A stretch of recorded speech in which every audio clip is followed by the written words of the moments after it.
presencia. A cada papá que aquí se encuentra, Señor, te pedimos que les bendigas, que les guardes, que les llenes de tu paz, de tu presencia, de tu amor, Señor. Que a través de tu palabra, como lo haces, haznos ver la responsabilidad que tu palabra nos asigna como cabezas de nuestros hogares, pero ejercidas en amor, Señor, para ser de bendición para la familia, Señor. Gracias, Señor, porque tú eres un Dios bueno, que quieres lo mejor para la vida de cada uno de nosotros.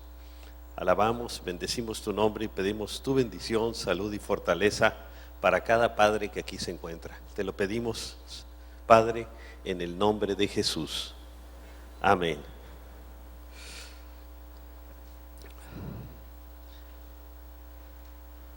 A ver si me pueden poner aquí se llama la enseñanza de ahora, el corazón paternal de Dios. Ya tienen ustedes ahí sus bosquejos para que los vayan llenando.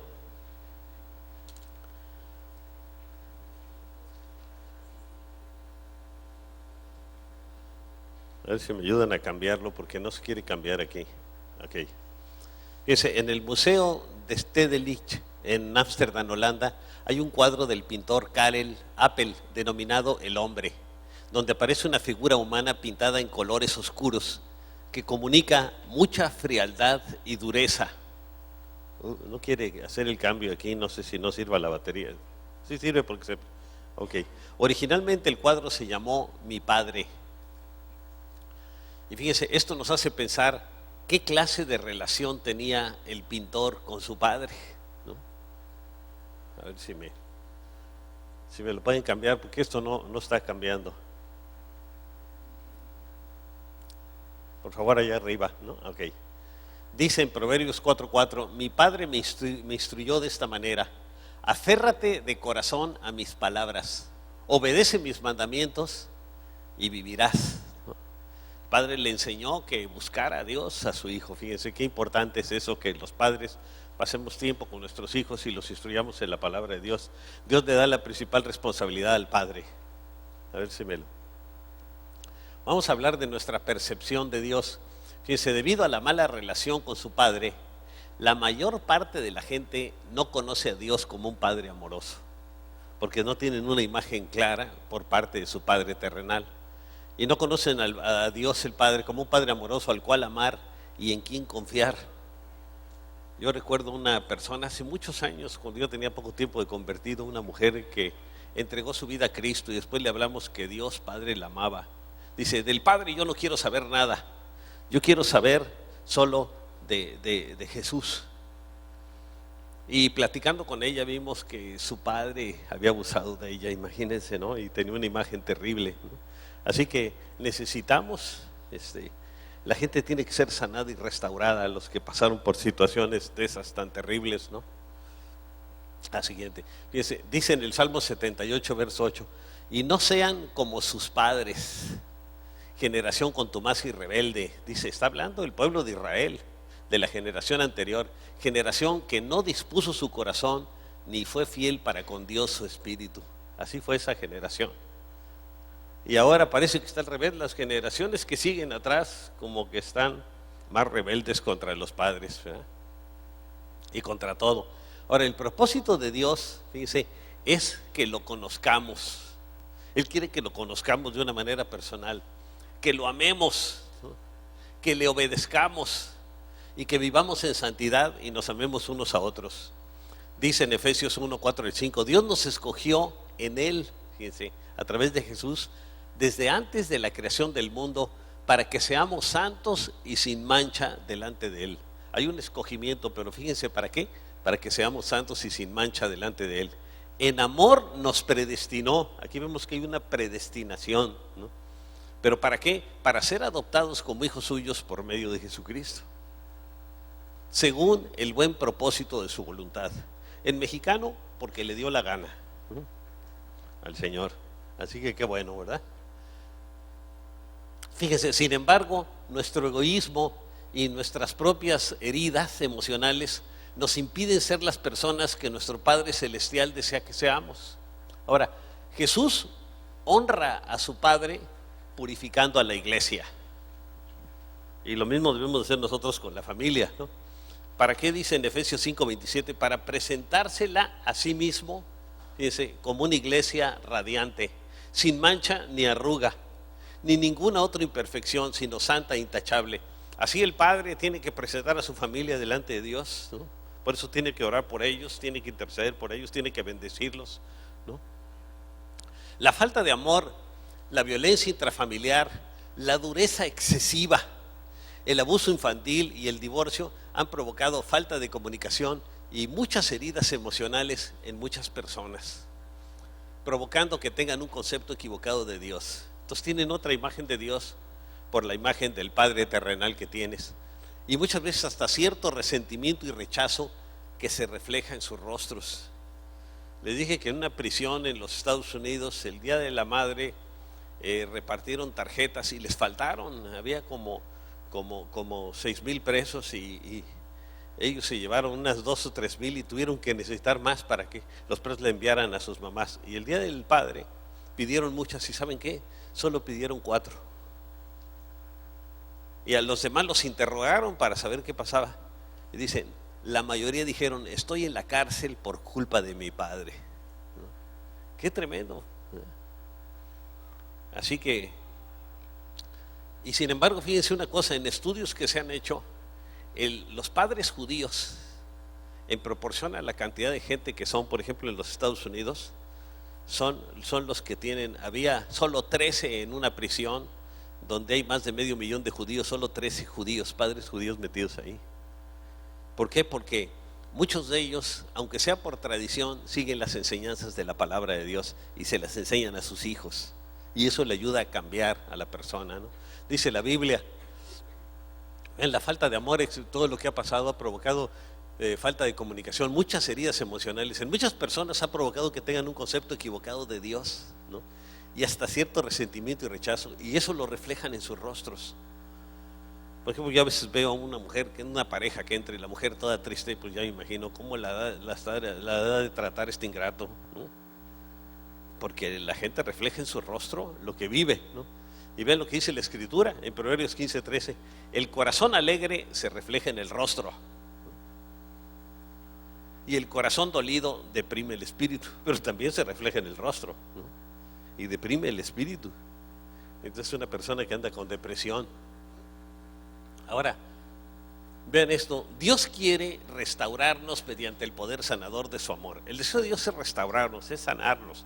Todos hemos sufrido heridas emocionales de alguna manera. Dios nos diseñó para iniciar nuestra vida como bebés. Y fíjense, al empezar como bebé estamos totalmente dependientes e indefensos. El bebé requiere del cuidado de su papá y de su mamá. Él no puede salir adelante. Muchos animalitos al nacer pueden ya vivir y salir adelante solos, pero los niños no. Un niño, si lo dejan sus padres, se muere, ¿no? Son totalmente dependientes e indefensos, porque él desea que la familia, fíjense, fuera el lugar donde se mostrara su amor. Ese era el plan de Dios. Así que la idea de la familia fue de Dios, ¿no? Dice en Efesios 3, 14 y 15, por esta razón, está hablando el apóstol Pablo, inspirado por el Espíritu Santo, dice, me arrodillo delante del Padre, de quien recibe nombre toda familia en el cielo y en la tierra. Del Padre, fíjense, de ahí viene la palabra de pater, que es padre, viene la palabra patria, y también deriva la palabra familia. Así que fíjense, todo deriva de Dios el Padre. Ahora, nuestro comportamiento refleja el amor y el trato que recibimos en el hogar.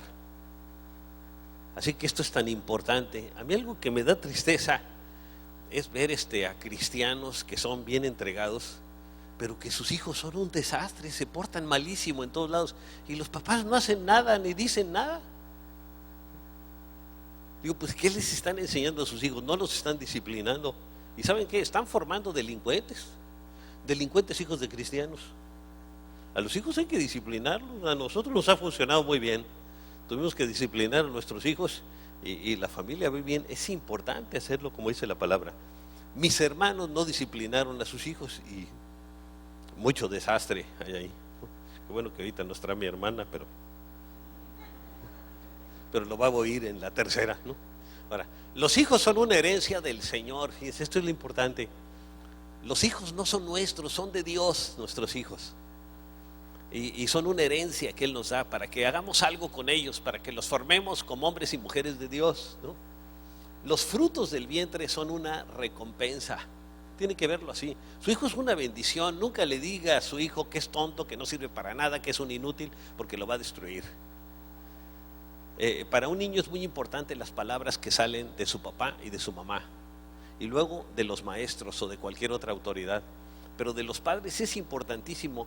Usted debe considerarlos como un tesoro, una recompensa, porque eso es lo que Dios dice que son. Y cuando se los dice, ellos se reafirman también en su carácter. Si no, por eso muchos crecen tímidos e inseguros, porque son maltratados, ¿no? Fíjense, nuestro mundo se encuentra lleno de personas que son que han sido heridas en su casa, por los maestros en la escuela, a lo mejor, que es mucho menos, más el daño de los padres en la casa, y están resentidas, están acomplejadas, están desanimadas, están angustiadas, son personas agresivas, muchos de ellos.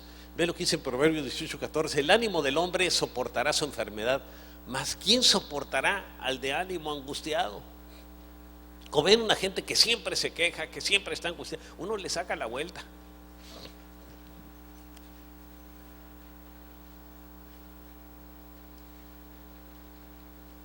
Todos queremos tratar con gente positiva, ¿no? Que no se está quejando de todo. Gracias. Ahora, ¿cómo recibir sanidad emocional y espiritual? Vamos a verlo. Ahora vean esto. Desde la antigüedad, el profeta Isaías anunció que Dios enviaría un Salvador para rescatar al hombre de su pecado, de su enfermedad, de su egoísmo, de su dolor, de su desprecio y de la falta de paz. Jesús viene a sanarnos de todo. Y cuando una persona se entrega a Cristo, debe de haber un cambio en su vida. A mí me ha tocado ver personas así hasta súper acomplejadas cuando se convirtieron al Señor y creyeron en Él completamente, y Dios las cambió y se le quitó todo eso, porque se dio cuenta que si Dios la ama, si es importante para Dios, usted está bien y lo ama la persona más importante del universo, entonces usted puede estar seguro y puede estar confiado en que es una persona amada y aceptada. Y Dios nos ve así. Salud. Vean lo que dice la Escritura acerca de Jesús. Él sufrió eso también, despreciado y rechazado por los hombres. Así le pasó a Jesús. Varón de dolores, sufrió mucho, hecho para el sufrimiento. Fíjense, Dios el Padre envió a su Hijo para que sufriera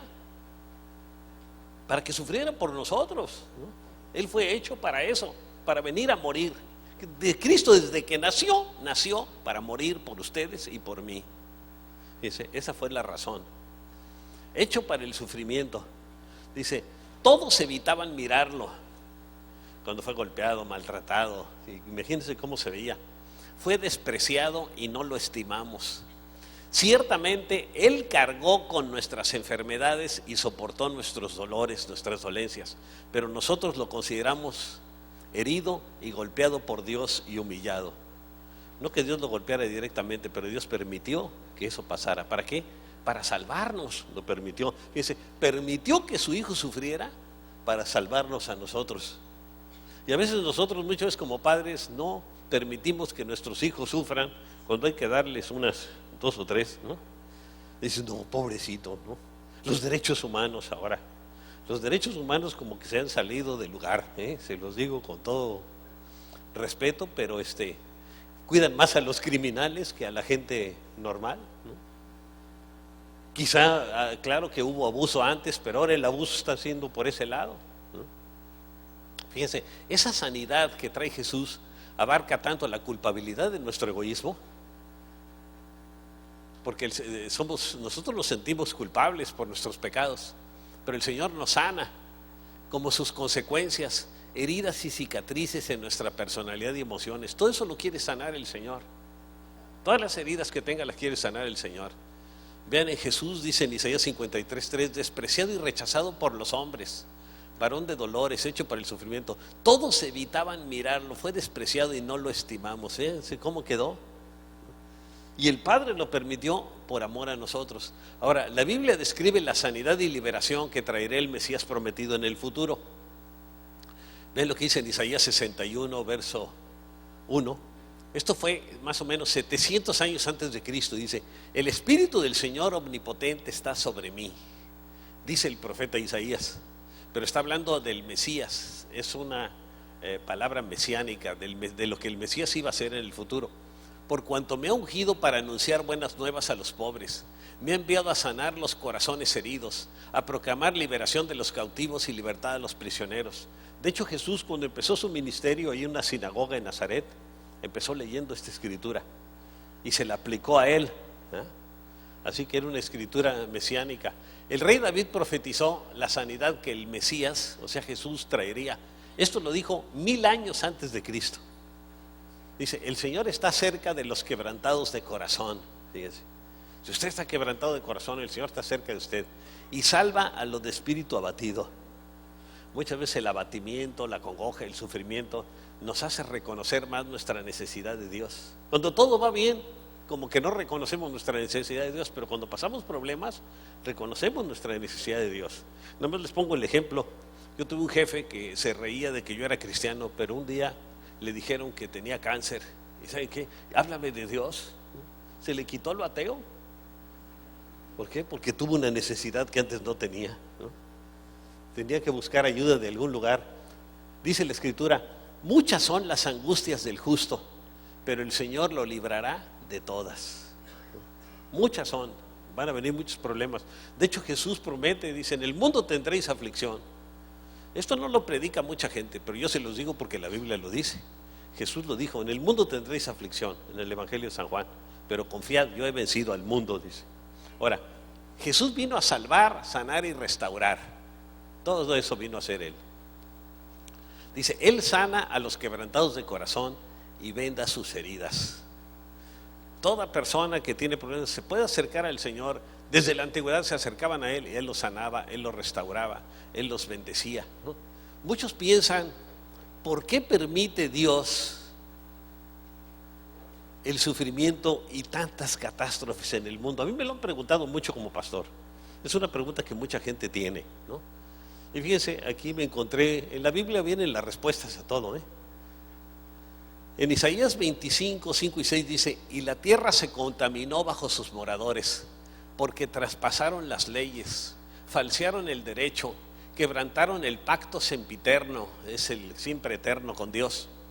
Por esta causa la maldición consumió la tierra, y la tierra está bajo maldición, y sus moradores fueron asolados. Por esta causa fueron consumidos los habitantes de la tierra y disminuyeron los hombres. Porque hay dos características de Dios. Dios es amor, ¿no? Y por amor envió a su Hijo a morir por nosotros. Pero también Dios es justo, y por ser justo, Él no puede pasar por alto el pecado. Ahora la gente en este tiempo no lo quiere entender. Y vean, a unos criminales mata a 15, pues denle 10 años de prisión. Y la Biblia dice que el que hace eso pues tiene también que ser ejecutado. La Biblia sí habla pero claro que no por cualquier cosa. Más bien era por homicidio o por abusos terribles donde venía el castigo con la muerte, ¿no? Pero por eso es, vean, Dios envió a su Hijo para salvar y sanar, para salvarnos de nuestro pecado, para sanarnos. Pero ¿cómo le hemos pagado? ¿Cómo le pagó la gente en su tiempo y su propio pueblo? Dice, ven lo que dice el apóstol Pedro, ahí en Hechos 2:22, dice: varones israelitas, oigan estas palabras. Jesús Nazareno, varón aprobado por Dios entre ustedes, con todas las maravillas, prodigios y señales que Dios hizo entre ustedes por medio de él, como ustedes mismos saben, a este entregado por el determinado consejo anticipado conocimiento de Dios. Dios ya sabía que Cristo iba a morir por nuestros pecados. Lo prendieron y lo mataron por mano de inicuos. Aunque estaba en el plan de Dios que Jesús muriera en la cruz por nosotros, fueron los malvados que había en ese tiempo los que se juntaron. Ya habían Pilato y los escribas y fariseos, los líderes religiosos de Israel, el sumo sacerdote Anás y Caifás, que uno era suegro del otro, ¿no? El Anás era el suegro de Caifás, y se pasaban el puesto, uno era un tiempo y luego el otro, y así el sexenio se lo pasaban, entre el suegro y el yerno. tremendos eran. Y ellos hicieron el plan para matar a Jesús, ¿no? Ahora, a pesar de que Jesús se le acusó injustamente, fíjense, a él se le acusó injustamente. Los seres humanos somos muy diferentes a Dios, fíjense. A mí, si a un hijo mío le hubieran hecho algo así, yo a la gente que hizo me los he hecho con todo el amor del Señor, ¿no? Ahorita como cristiano a lo mejor ya no, pero antes de ser cristiano sí, ni lo hubiera pensado, ¿no? Y sin embargo Dios, fíjense cómo tuvo paciencia. A pesar de que Jesús se le acusó injustamente y se le llevó a la muerte siendo inocente, Él nunca se amargó ni se resintió, sino que constantemente perdonó. Vean las palabras de Jesús. Padre, dijo Jesús, perdónalos porque no saben lo que hacen. Sí sabían, bueno, no sabían que Él era realmente el Hijo de Dios, pero sí sabían que estaban cometiendo una injusticia. Y fíjense, Él siempre palabras de perdón, de restauración, ¿no? Las palabras de Jesús. Por eso se convirtió uno de los ladrones que estaban en la cruz con Él. Al ver la forma en que Él reaccionó, dice, un ser humano no puede reaccionar así. Tiene que ser tiene que ser Dios, tiene que ser el Hijo de Dios, porque si no, no puede reaccionar así. Y es cierto, un ser humano no puede reaccionar así. Jesucristo se sacrificó por amor a ti y a mí, fíjese, para identificarse con nosotros en nuestras debilidades. Pero Él nunca se resintió ni se amargó, y por eso Él puede restaurarnos. Fíjese qué importante, todas las injusticias que se cometieron contra Él. Si tú sientes que alguien ha cometido injusticias contra ti, imagínate Jesús, todas las injusticias que lo crucificaron sin tener la culpa, y Él nunca, fíjense, ni se resintió ni se amargó. Por eso Él puede restaurarnos. Y vean lo que dice la Escritura en Hebreos 4, 15 y 16. Porque no tenemos un sumo sacerdote, Él es nuestro sumo sacerdote, incapaz de compadecerse de nuestras debilidades, sino uno que ha sido tentado en todo de la misma manera que nosotros, aunque sin pecado. Él pasó todas las tentaciones que tú puedes sufrir, Él las pasó también. Nomás que no cayó en el pecado. Ese es el asunto con Jesús. Así que acerquémonos confiadamente, por eso Él nos entiende. Así que acerquémonos confiadamente al trono de la gracia para recibir misericordia y hallar la gracia que nos ayude en el momento que más la necesitemos. Debemos acercarnos a Él. Él nos entiende, entiende nuestro sufrimiento, entiende nuestras luchas, y por eso Él puede ayudarnos, y además Él quiere ayudarnos. Dice, Jesús vino a traer reconciliación en lugar de enemistad. Vino a traer sanidad donde había heridas.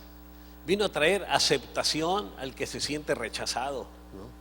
Y el mundo rechaza por cualquier cosa, fíjense, por cosas que no son culpa de la gente, como el color, ¿no? o la situación social, ¿no? Y el mundo discrimina por todas esas cosas, y el Señor no.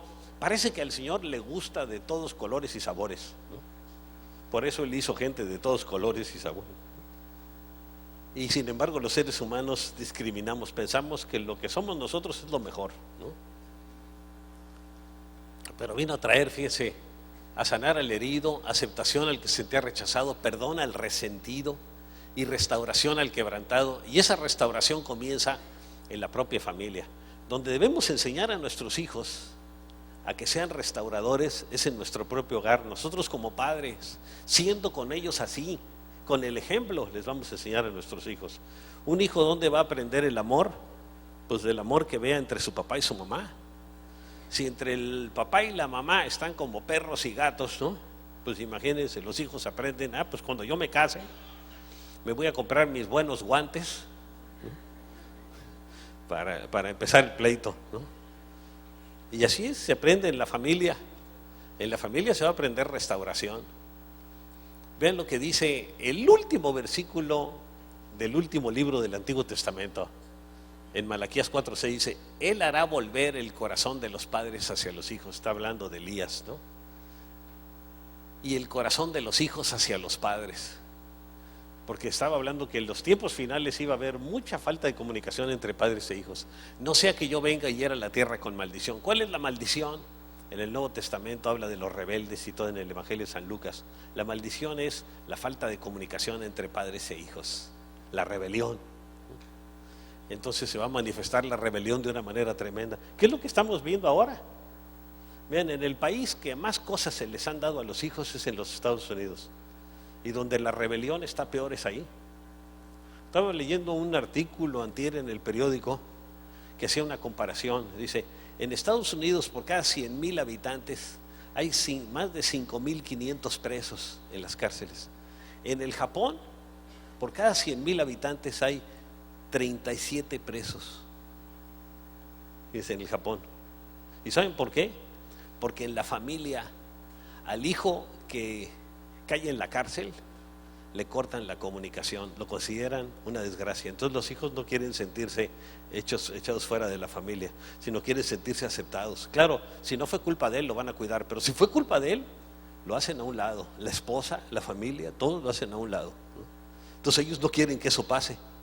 Pero imagínense, se ve el resultado. 550 por cada 100,000 en los Estados Unidos y 37 en el Japón, ¿no? En las cárceles. Qué diferente. Pues en Japón uno puede dejar una bicicleta afuera de la casa y lo más seguro es que no se la roban. Aquí, si se voltea uno 3 segundos, ya se la llevaron, ¿no? Y ya ni siquiera lo ve el que la lleva, ¿no? Y hace algunos años no era así, hace 40 años no era así. Aquí en Mexicali podía hacer eso también. Algo ha pasado, ¿no? Muchos dicen es porque se nos ha llenado de chilangos. No creo que sea por eso, pero puede tener algo que ver. Ahora, vean esto, las heridas emocionales nos enemistan, ¿no? Si no tratamos con el dolor y las heridas emocionales en nuestro corazón, fíjense, estas nos llevarán a enemistarnos con Dios. Vean, ahí está el punto. Cuando una gente tiene heridas en su corazón y no se tratan, van a llevarnos a enemistarnos con Dios. Nos vamos a enojar contra Dios, ¿no? Y estas nos llevarán a enemistar con Dios y con los demás también. Fred McClung, un psicólogo cristiano, llama a esta enemistad el síndrome de Saúl. Y vamos a ver quién es Saúl. Saúl era un hombre alto y bien parecido y de aspecto agradable, así como su pastor, ¿no? Pero con un corazón lleno de celos, envidia e inseguridad. Bueno, así era yo antes, pero el Señor nos va cambiando, ¿no? Cuando el profeta Samuel le dijo que iba a ser rey, fíjese lo que contestó Saúl. ¿Por qué me dices eso?, respondió Saúl. ¿No soy yo de la tribu de Benjamín, que es la más pequeña de Israel? ¿Y no es mi familia la más insignificante de la tribu de Benjamín? ¿Cómo me escoges a mí si yo soy inadecuado? Soy la peor persona en la que puedes pensar. Fíjese, esa es la imagen que él tenía de sus padres, de que él no valía nada y que era de la tribu más insignificante y de la familia más insignificante. Vean qué importante que nosotros como padres hagamos ver a nuestros hijos que son importantes. A mí algo que me ha gustado del señor Mallorquín, el papá de José Mallorquín y de Abraham, que han venido aquí, es que ellos emigraron hace muchos años a los Estados Unidos, ¿no? Y él les dijo: hijos, ustedes no son menos que ningún, bueno, él dijo gabacho, con todo respeto por si hay aquí alguno, ¿no? Ustedes no son menos que ninguno de ellos, ustedes son más. Ahora el problema es bajarlos, ¿no? Porque se sienten más, ¿no? Nunca se sienten menos. Entonces, pero vean qué importante es lo que hace un papá o la mamá. Si dicen, no, ustedes son menos que estos, se van a sentir menos. Pero si usted le hace sentir, pues somos iguales, ¿no? Porque para Dios somos iguales. Nadie es superior a otro, ¿no? Y de hecho somos superiores en algo, pero el otro es superior a nosotros en otra cosa. O sea que, porque tenemos diferentes dones y cualidades, ¿no? Pero nadie es como persona superior a otra persona. Pero este se sintió de alguna manera así. Eso es lo que recibió de su familia, de su padre, fíjese, de que él era poca cosa y se sentía así. Pero vean esto, fíjese, Saúl buscaba unas burras que se le habían perdido a su padre. Se le perdieron las burras y le dijo: hijo, tú vete a buscar las burras, ¿no? Un burro para encontrar las burras, ¿no? Porque así se sentía Saúl, acuérdense por lo que vimos, ¿no? Cuando se encontró con el profeta Samuel. Pero cuando el profeta iba a ungirlo, fíjense, por su inseguridad se escondió Saúl. El profeta lo iba a ungir para que él fuera el próximo rey de Israel, pero Saúl por su inseguridad que tenía se escondió. Ven lo que dice en 1 Samuel 10:22, de modo que volvieron a consultar al Señor: ha venido aquí ese hombre, porque no lo encontraban. Sí, respondió el Señor, pero se ha escondido entre el equipaje. Había un equipaje ahí de cosas y ahí se había escondido, porque estaba acomplejado, se sentía poca cosa. Ahora fíjense, Saúl se percibía a sí mismo como inadecuado, pero ¿cómo lo veían Dios y el profeta Samuel? Vean, dijo entonces Samuel a todo el pueblo: miren al hombre que el Señor ha escogido. No hay nadie como él en todo el pueblo. ¡Vive el rey!, exclamaron todos. Fíjense, Dios lo veía como alguien adecuado para llegar a ser rey. Y el profeta también. Y él se sentía poca cosa. Nosotros tenemos que vernos a nosotros mismos y ver a nuestros hijos como Dios nos ve y como Dios los ve a ellos. No se fije por alguna cualidad y no lo compare. A ningún hijo compare con otro hijo. Digo, las comparaciones son odiosas. A mí me choca que me comparen. Que mi esposo me dice: no, que parece Superman o Tarzán. A mí no me gusta que me ande comparando, ¿no?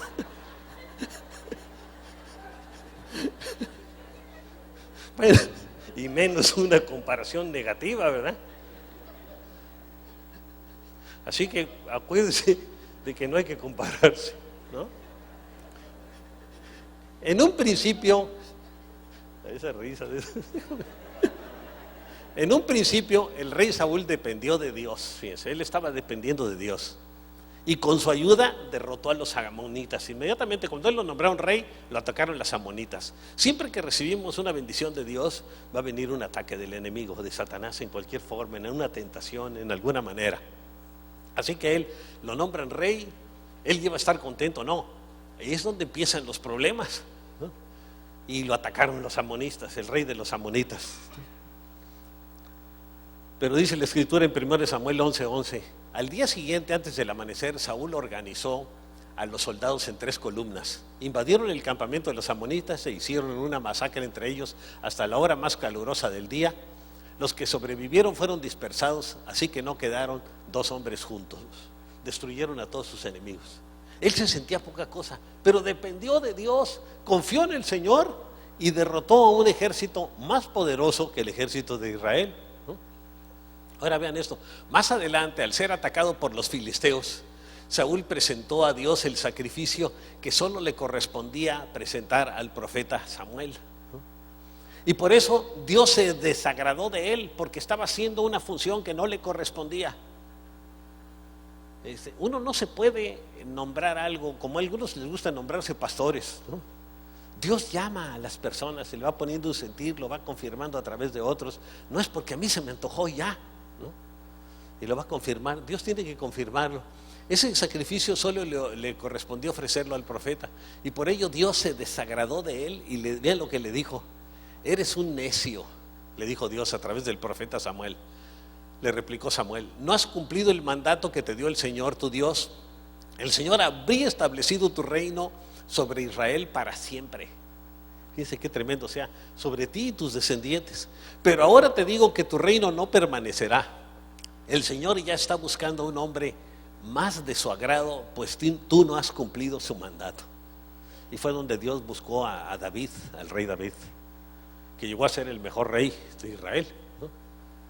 El rey Saúl fue desobediente a Dios, fíjense, no obedeciendo las instrucciones de destruir a los amalecitas. Después le mandó destruir a los amalecitas. ¿Por qué? Porque los amalecitas, cuando los judíos venían de Egipto hacia la tierra prometida, Amalec y su ejército se atacaron la retaguardia y mataron a ancianos y a niños y mataron a mucha gente de Israel. Entonces Dios mandó ese castigo, porque todo lo que sembremos vamos a cosechar, ¿no? Contra ellos, porque buscaba, pero fíjense, no obedeciendo las instrucciones de destruir a los amalecitas, porque buscaba la aprobación de la gente más que la aprobación de Dios. Y Dios se enojó y le dijo al profeta Samuel: me arrepiento de haber hecho rey a Saúl. Dice, qué tremendo eso, sí, de parte de Dios, que diga: me arrepiento de haber hecho a este, ¿no? Pues se ha apartado de mí y no ha llevado a cabo mis instrucciones. Tanto se alteró Samuel que pasó la noche clamando a Dios. Estuvo pidiéndole a Dios por Saúl, ¿no? Toda la noche. Ahora veamos algunas características de la personalidad de Saúl, del rey Saúl. Primero, y fíjense, esto lo aprendió de su padre, ¿no? o el padre no lo corrigió para que se desarrollaran estas características en él. Por eso nosotros como padres debemos de cuidar y atender a nuestros hijos y conocerlos. Primera fue su obstinación e independencia. O sea, él no se sometió ni a sus padres. Y ven lo que dice 1 Samuel 15:23, la rebeldía es tan grave como la adivinación. Dice, para Dios, por lo que vemos en la Escritura, los pecados más graves son el orgullo, el ocultismo, que es la adivinación, ¿no? Y la idolatría, ¿no? Que están relacionadas, pero dice, la rebeldía es tan grave como la adivinación y la arrogancia, o sea, el orgullo, como el pecado de la idolatría. Y como tú has rechazado la palabra del Señor, Él te ha rechazado como rey. Dice, qué tremendo, ¿no? Le tuvo que decir el Samuel. En segundo lugar está su orgullo. Por la mañana muy temprano se levantó y fue a encontrarse con Saúl, pero le dijeron, Saúl se fue a Carmel, donde está el monte Carmelo, donde el profeta Elías luchó contra los profetas de Baal, y ahí se erigió un monumento. Fíjese, era tan orgulloso que llegó a un lugar, derrotó a los amalecitas y se hizo un monumento. ¿Conocen algún político que haya hecho algo así? Bueno, aquí en México no hay porque son humildes, pero en otras naciones sí, ¿verdad? Se hizo su monumento, ¿no? Luego dio una vuelta y continuó hacia Gilgal, ¿no? Así que después de hacer la batalla se hizo un monumento como ganador de la batalla. Eso le gusta al ser humano, fíjense cuántos monumentos hay en todo el mundo de gentes. Napoleón se hizo varios, ¿no? En tercer lugar está su temor del hombre. Más que tener un temor reverente de Dios, tenía temor de la opinión del hombre. Dice en 1 Samuel 15:24, he pecado, admitió Saúl delante de Samuel el profeta. He quebrantado el mandato del Señor y tus instrucciones, las del profeta. Los soldados me intimidaron y les hice caso. Los soldados dijeron, deberíamos de quedarnos con parte del botín, y en lugar de decirles no. Y en ese tiempo, fíjense, los reyes eran los que mandaban. Ahora es al revés, ¿no? Pero en ese tiempo sí. Entonces los gobernantes muchas veces tienen que manipular para que se haga su voluntad, pero en ese tiempo sí. Sin embargo, les hice caso en lugar de hacerle caso a Dios. En cuarto lugar está su desobediencia. Dice en 1 Samuel 15:19-22, ¿por qué entonces no obedeciste al Señor?, le dice Samuel. ¿Por qué echaste mano del botín e hiciste lo que ofende al Señor? Te dijo que no guardaras nada de botín. Y Samuel le respondió, eso es lo que respondió Samuel, ¿no? ¿Qué le agrada más al Señor? ¿Que se le ofrezcan holocaustos y sacrificios o que se obedezca lo que Él dice? Porque Él dice, no, es que tomé esos animales para ofrecérselos en holocausto a Dios. El obedecer vale más que el sacrificio y el prestar atención más que la grasa de los carneros que en la antigüedad los judíos le ofrecían a Dios, ¿no? Así que vean, aquí dice qué es lo que es verdaderamente importante, ¿no? Para ubicarnos y para ubicarnos a nosotros, ¿no? Vamos a hablar ahora sobre la desobediencia que conduce a la rebelión. Fíjense, Samuel le habló a Saúl de parte de Dios y le dice ahí en 1 Samuel 15:23, la rebeldía es tan grave como la adivinación y la arrogancia como el pecado de la idolatría. Y como tú has rechazado la palabra del Señor, Él te ha rechazado como rey. Ahora, un pecado nos lleva a otro, vemos ahí. Si nosotros no tratamos con nuestras heridas emocionales como Dios lo dice, ¿no?, pidiéndole perdón al Señor o pidiendo sanidad y restauración, esas heridas nos llevarán a querer independizarnos de Dios y también de sus autoridades delegadas, y la persona no se le va a someter a nadie. Ve lo que dice 1 Samuel 15:24 y empieza, he pecado, admitió Saúl, he quebrantado el mandato del Señor y tus instrucciones, le dice a Samuel. Los soldados me intimidaron y les hice caso. Entonces ya no hizo la voluntad de Dios ni tampoco el mandato que Dios le dio a través de Samuel, sino que se dejó llevar por la opinión de la gente. Ahora, Dios se aparta del rebelde y amargado, así que usted tiene que echar fuera su amargura y queda desprotegido. Sin la protección de Dios quedamos desprotegidos, pudiendo ser atacado por espíritus malignos. Entonces fue lo que le pasó a Saúl. Vean, el espíritu del Señor se apartó de Saúl y en su lugar el Señor le envió un espíritu maligno para que lo atormentara. Dice, el Espíritu Santo de Dios se apartó de Saúl, que lo había ungido para ser rey, y le envió un demonio para que lo atormentara, ¿no? Y fíjense, eso lo usó Dios también para que David fuera llevado a la corte, porque David tocaba muy bien el arpa, ¿no? Y lo mandaron llamar porque cuando él tocaba el arpa se le tranquilizaban los chamucos a Saúl, ¿no? Mientras alababa al Señor. Y ya la tuvo ahí estando como rey, lo tuvo ahí en la corte, y ahí David aprendió muchas cosas. Ahora, después que David mató al gigante Goliat, la gente lo aclamó y Saúl sintió envidia. Vean lo que dice en 1 Samuel 18:8. Y se enojó Saúl en gran manera y le desagradó este dicho. Y dijo, a David dieron 10,000 y a mí 1,000. Porque decían, Saúl mató a sus 1,000 y David a sus 10,000, ¿no? No le falta más que el reino. Pues fue profeta, ¿eh? Y lo hizo por envidia, fíjese. Le dio envidia, sintió envidia de David, a pesar de que David lo había salvado, porque los filisteos lo iban a derrotar, y David se enfrentó contra el gigante. El que debía de haberse enfrentado contra Goliat era Saúl, porque Saúl era el más alto y era uno de los hombres más fuertes, y sin embargo David, que era el chaparrito, fue el que se lanzó contra el gigante y lo mató, ¿no? Pero era bueno con la onda, ¿no? Vamos a ver 7 pasos para sanar heridas emocionales. Si usted tiene heridas emocionales o en sus hijos la detecta, siga estos pasos para ayudarles a sanarlas. Además, ahí tiene su bosquejo que ustedes se lo llevan, ¿no? Primero, reconoce tu necesidad de sanidad. Es lo primero. El que no reconoce que tiene un problema, pues no puede ser sanado de él. Debemos de ser sinceros. El pecado necesita ser perdonado. La herida necesita ser curada. Fíjese, el pecado perdonado, la herida curada, la atadura necesita ser liberada, ¿no? Si alguien tiene una atadura de algo, tiene que ser liberado de esos espíritus, ¿no? En segundo lugar, confiesa tus actitudes negativas. Tienes que confesarla. Las actitudes negativas que tengas, tienes que confesárselas a Dios, ¿no? Deja de coleccionar agravios y cambia tu actitud. Hay personas que son coleccionistas de agravios. A alguien le hacen algo y lo toma como personal, ¿no? Si a otro lo ven feo, él dice, como lo toma como si a él lo hubieran visto feo, ¿no? Y son coleccionistas de agravios, y como coleccionan, al rato se sienten agraviados por todo, ¿no? Entonces tenga cuidado de eso.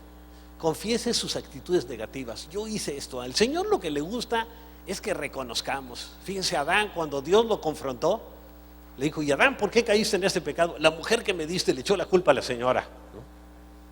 Y luego a Eva le preguntan, y Eva dijo, fue la serpiente la que me engañó. Y la serpiente ya no tuvo a quien echarle la culpa, pero ahí había puro inocente, ¿no? Dios quiere que reconozcamos, como David cuando lo confrontó el profeta Natán, cuando él pecó también. Él dice, reconozco mi pecado, y le pidió perdón al Señor, ¿no? Eso es lo que Dios le gusta. Si pecaste, reconócelo. No andes diciendo, no, es que fue por mi esposa, o fue por o fue por el otro, o fue por aquel. No, reconoce que es tu pecado. Eso es lo que le gusta a Dios, ¿no? Y cambia tu actitud. Número 3, perdona a los que te han herido. ¿Qué dice en Mateo 6:14? Que perdonemos como Dios nos ha perdonado, ¿no? En el Padre Nuestro, perdónanos como nosotros perdonamos a los que nos ofenden. ¿Qué quiere decir eso? Que si yo no perdono, Dios tampoco me va a perdonar. Yo le estoy diciendo, Señor, como yo no perdono, tampoco me perdones. Y si el Señor nos perdona, ¿a dónde vamos a terminar? Ahora, en cuarto lugar, recibe el perdón. Pide perdón, pero recíbelo. Hay gentes que piden perdón, pero como que sienten que no lo perdonaron y siempre siguen pidiendo perdón, ¿no? Recibe el perdón. El saberse perdonado trae sanidad. Yo cuando me entregué al Señor, pues traía lleno de pecados, ¿no? La buchaca, como dicen, ¿no? Y el Señor me perdonó y me limpió todo. Dice, borrón y cuenta nueva. Dije, gracias, Señor, por lo que hiciste. Gracias, y me sentí muy agradecido con Él. Y me trajo sanidad, porque dijo, yo ya no tengo ninguna carga de culpa, porque el Señor me perdonó. Y porque Él lo dice en su palabra, lo creo, ¿no? ¿Ya? En quinto lugar, recibe el amor del Padre. Ya que recibiste el perdón, recibe su amor. Dice, solo Dios llena nuestro vacío de amor. Todos tenemos una necesidad de amor, de que nos amen y de amar, de sentirnos amados, ¿no? Así que solo Dios llena ese vacío de amor, ¿no? Deja que Dios llene tu vacío de amor. Señor, llena mi vida de tu presencia y de tu amor. Gracias, Señor, porque tú me amas a pesar de cómo soy.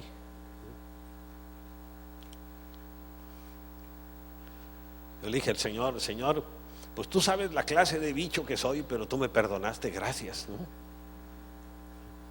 En sexto lugar, medita en los pensamientos de Dios. Tenemos que llenarnos de la palabra de Dios, como leyendo la Biblia, ¿no? En su palabra, conoce su palabra, estudia su palabra, medita los pensamientos de Dios y aplícatelos a ti. Y ahí vas a ver todo lo que Dios dice de ti. Y te va a traer sanidad y te va a traer restauración. Por ejemplo, el libro de los Salmos trae muchas palabras, ¿sí? O el libro de Proverbios, ¿no? De lo que Dios opina sobre nosotros, ¿no? En séptimo lugar, persevera. O sea, mantente firme en lo que Dios te dice. Porque una gente cree, sí, ya me perdonó el Señor y luego yo creo que ya me desperdonó, ¿no? No, lo que pasa es que ya caíste en otro pecado, ahora pide perdón por el otro, ¿no? Sí, pues ya, ¿no? Pero no andes pensando que Dios, si Dios ya te perdonó, ya te limpió, ¿no? Entonces, persevera y mantente firme en lo que dice la palabra de Dios. Ahora, cree esto: Dios es el Padre que de todo creyente, y Él nunca te va a fallar. Él es un Padre que nunca te va a fallar, ¿no? Esto es muy importante saberlo, ¿no? Dice en Deuteronomio 32:12, acerca de Benjamín dijo, y Benjamín era la tribu donde era Saúl, fíjense, que el amado del Señor repose seguro en él, en Dios, porque lo protege todo el día. ¿Cuánto? Todo el día. Y descansa tranquilo entre sus hombros, así como el bebé descansa tranquilo en los hombros de su papá, ¿no? Ayer hasta vi un anuncio en la televisión que estaba viendo lo del fútbol de México, ¿no? Y de un papá que se mete a la cuna con el niño, ¿no? Y el niño se le queda ahí dormido. Y un día me quise meter, pero me regañaron porque se va a romper la cuna.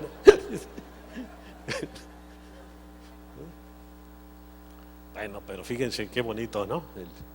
Dios nos trae sanidad y podemos descansar tranquilos ante sus hombros. Yo recuerdo un día que iba en un avión y que empezó un movimiento terrible en el avión, que dije, aquí va a terminar abajo esto, ¿no? Y me puse a pensar en ese momento, Señor, ahorita yo veo que tú traes el avión en tus manos. Todavía creo que tienes un plan para mi vida, así que tú vas a cuidar este avión. Y lo cuidó y aterrizamos bien. Y la gente gritando, llena de pánico por el movimiento tan tremendo que hubo, ¿no? Y a veces allá arriba sí da un poco de temor, ¿eh? No importa que sea pastor, allá arriba sí. Cuando hay mucho movimiento se siente feo, ¿eh? Y ahí sabe uno que el suelo pues queda era como a 30,000 pies, imagínense, ¿no? Bueno, Dios quiere sanar tu mente de toda ansiedad y preocupación. Muchas veces permitimos que las preocupaciones y ansiedades llenen nuestra mente y nuestro corazón, pero Dios quiere sanar tu mente de toda ansiedad y preocupación. Ven lo que dice en 1 de Pedro 5:7, depositen en Él toda su ansiedad porque Él cuida de ustedes. Toda la ansiedad, toda la preocupación, ponla en manos del Señor. Yo veo ahí con mi esposa, por ejemplo, uno de los defectos que tiene mi esposa, que tiene pocos, pero uno de los que tiene es que se preocupa mucho por las cosas, ¿no? Y yo no, y me dice conchudo, ¿no? No, le digo, es que mira, yo he hecho mi ansiedad en el Señor, ¿no? Pues sí, yo hago lo que puedo, porque imagínense, como pastor, si estoy llevando la carga de todos los que se me acercan y me piden oración por cosas y todo, pues no iba a dormir. Hay pastores que les pasa eso, ¿eh? Y llevan las cargas de todos y no pueden. Pero yo le digo, Señor, yo hago lo que puedo, voy a orar por la persona, voy a seguir orando, pero ya la pongo en tus manos, ¿no? Y ya descanso yo y duermo. Muy bien, y mi esposa se queda preocupada y llorando, y es que ¿cómo se sentirá? Y se preocupa. Y eso le causa enfermedad a ellas, porque el Señor dice, echa tu ansiedad sobre Él. Toda preocupación y ansiedad, échalas en Dios. El apóstol Pedro, inspirado por el Espíritu Santo, nos está diciendo, cualquier ansiedad que sientas, ponla en los hombros del Señor, no la cargues tú. Si tú la quieres cargar, es porque te da la gana. Pero el Señor dice que se la pasemos a Él. Entonces yo se la paso a Él, ¿no? Yo soy bueno para delegar hasta las ansiedades, ¿no? Entonces, en conclusión, si sientes que tu relación con Dios ha sido obstaculizada por la falta de amor paternal, dile a Dios cómo te sientes. Díselo. Dile, Señor, me estoy sintiendo así, ¿no? Y pídele su ayuda. Perdona de todo corazón a quienes te han herido y tendrás paz con Dios a través de su Hijo Jesucristo, ¿no? Perdona de todo corazón. Vean lo que dice el Señor, a mí me encanta esta escritura en Mateo 11:28. Vengan a mí todos ustedes que están cansados y agobiados y yo les daré descanso. Y fíjense, el descanso está yendo a Jesús.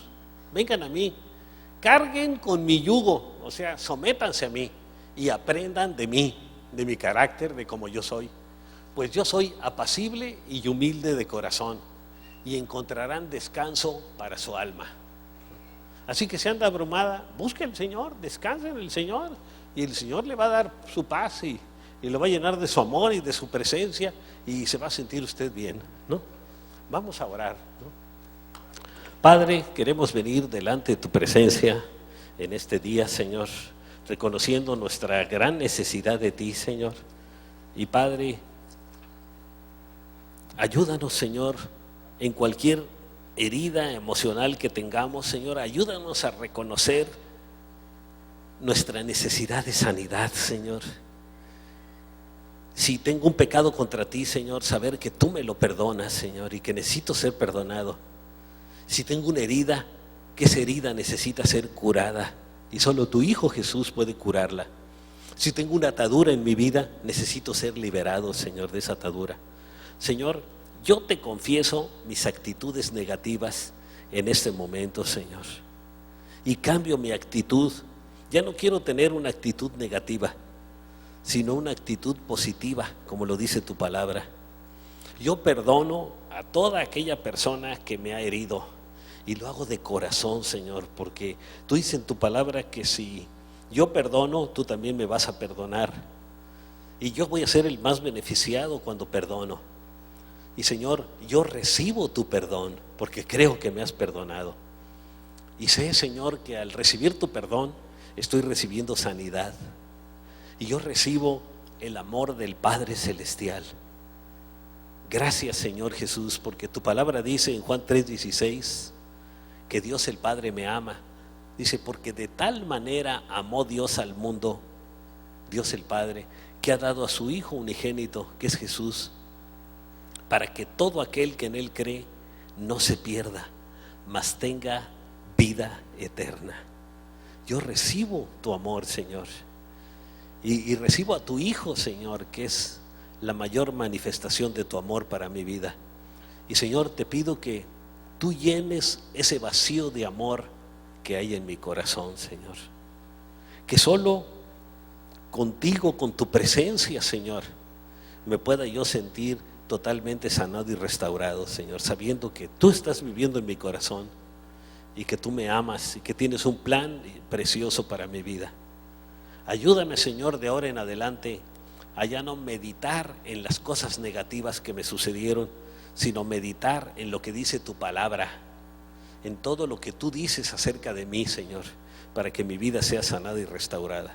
Y ayúdame a perseverar en lo que leo en tu palabra, a mantenerme firme en lo que tú dices en tu palabra. Yo te lo pido todo esto, Padre, en el nombre de tu amado Hijo Jesús. Gracias, Señor, porque tú me amas y tienes un plan precioso para mi vida. Y tú me sanas y me restauras, Señor, y me limpias de toda herida, Señor. Y yo pido tu bendición para cada padre que está aquí, Señor, que tú le bendigas y guardes, en el nombre